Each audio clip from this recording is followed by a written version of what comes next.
Gurkha Beast in Gordo. Hey everybody, I'm okay, and this is a cigar vlog.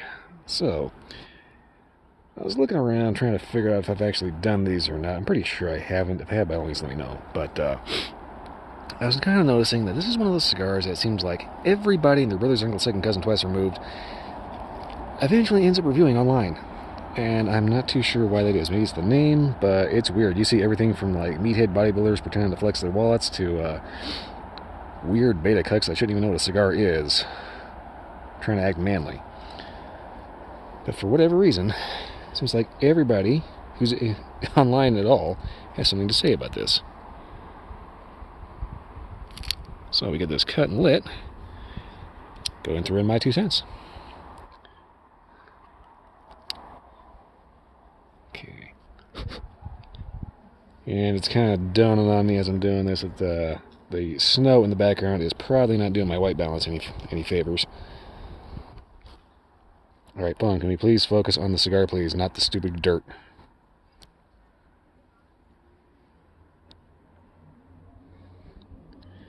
Okay, work with me, thank you.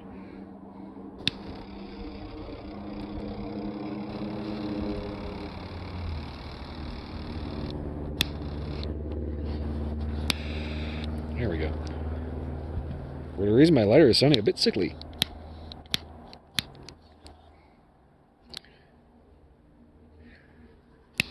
There we go. Flame on. Kind of starting to think I'm hitting that little adjustment dial on the bottom by accident when I grip it. Because I'm used to that bastard shooting out of there like a lightsaber.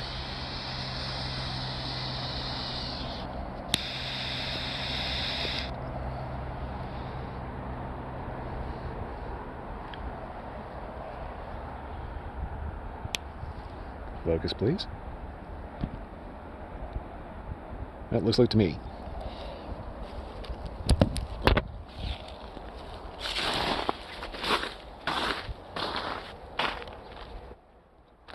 Okay. The ground is a little crunchy because of the snow, and it never fails. Bone chilling cold. There's always somebody walking the dog. Alright. So,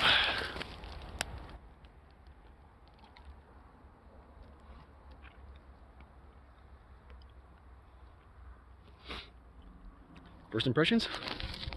Dark espresso coffee. With like a slight spicy note. Whew.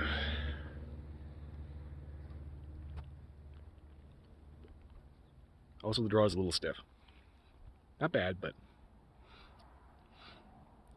yeah, getting kind of a I want to say dark coffee, dark chocolate kind of cocoa-y note to it. Interesting. Well, anyway, I'm going to go ahead and see if I can fix this light job here, and try to avoid more dog walkers trying to photo bomb my video, and give an update after the first inch.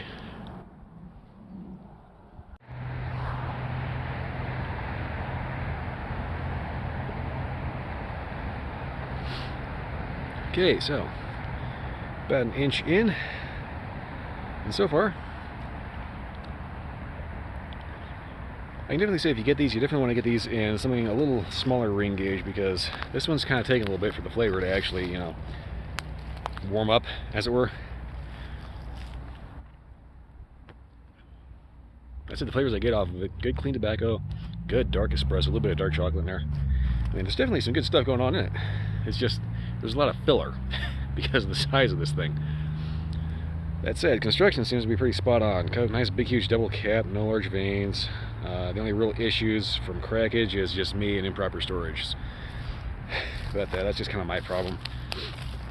Anyway, so far so good.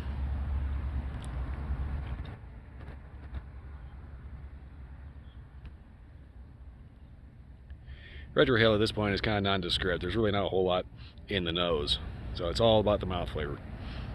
But yeah, beyond that, oh geez, there's just enough breeze that's making my left eye water. Ah, that's not cool. Well, anyway, I'm gonna go ahead and keep burning this down to the halfway point. I'm gonna yank the bands too, because I think they're on there kind of loose. So we'll see what the construction really holds, because I've had Gurkhas before that had like a little bit of beetle damage. Hopefully that will not be these. But yeah, we will see. But anyway, I'm going to get this down to the halfway point and give a proper update from there.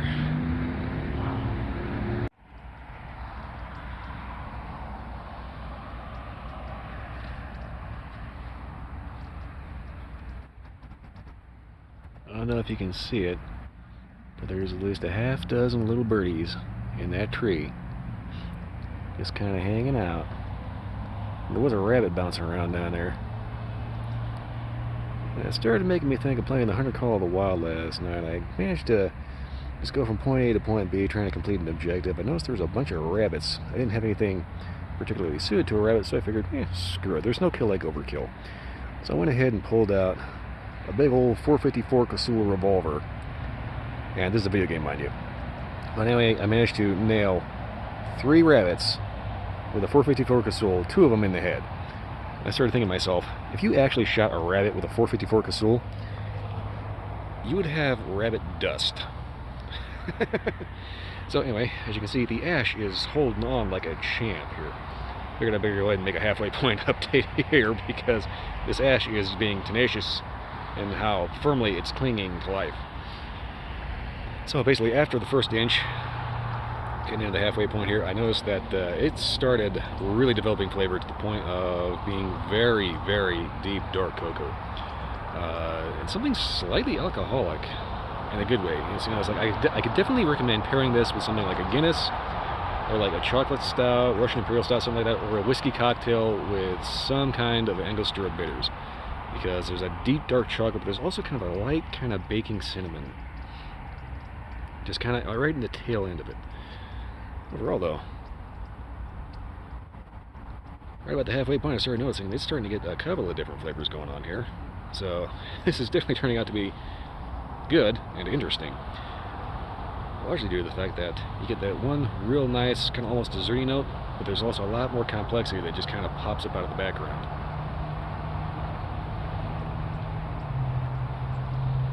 And if you're going for long ash, well, this is a good way to start.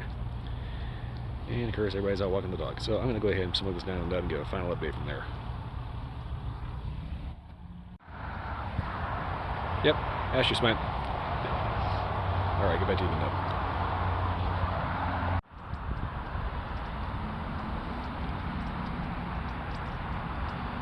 That little bird is close enough I could spit on him.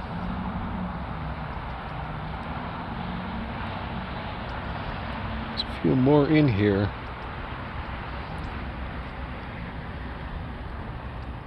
I just thought it was kind of funny that apparently I am just enough of a bump on the log. They either don't know or don't care that I am standing here.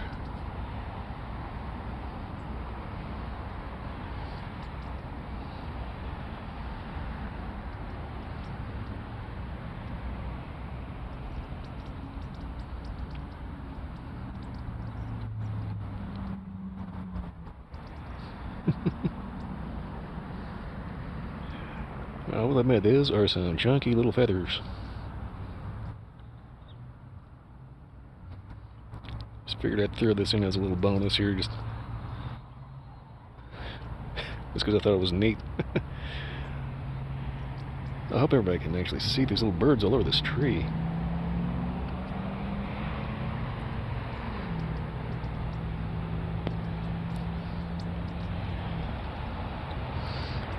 Well, I figure I better stop filming this before they start freaking out and take off.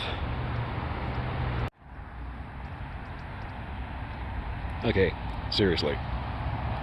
Cute little birdies, not a freaking bunny. Seriously, what the fuck is this Disney horse shit?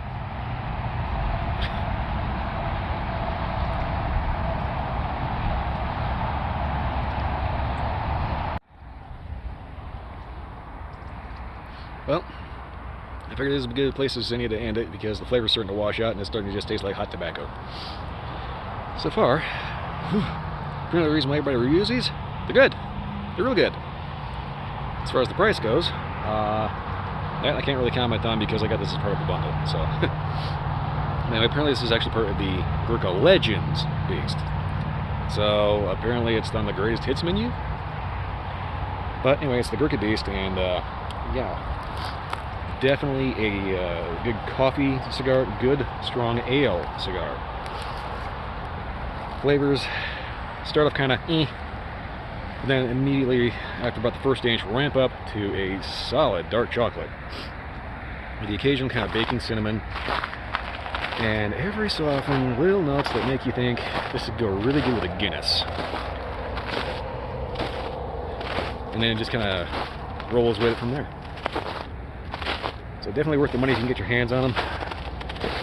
Beyond that, not much else to say other than check them out. And yes, the ground is a little crunchy right now. Well, anyway, if you like this review or any other review, like, subscribe, leave a comment. Let me know what you thought about the birds and the fucking bunny. Beyond that, catch my Twitch stream. I've expanded now to basically Sundays through Fridays, 10 p.m. to 2 a.m. I basically stream whatever I feel like streaming. But it's always Blade and Soul on Sunday and something else during the week. Anywho, that's all I got to say for this. I'll see you next time.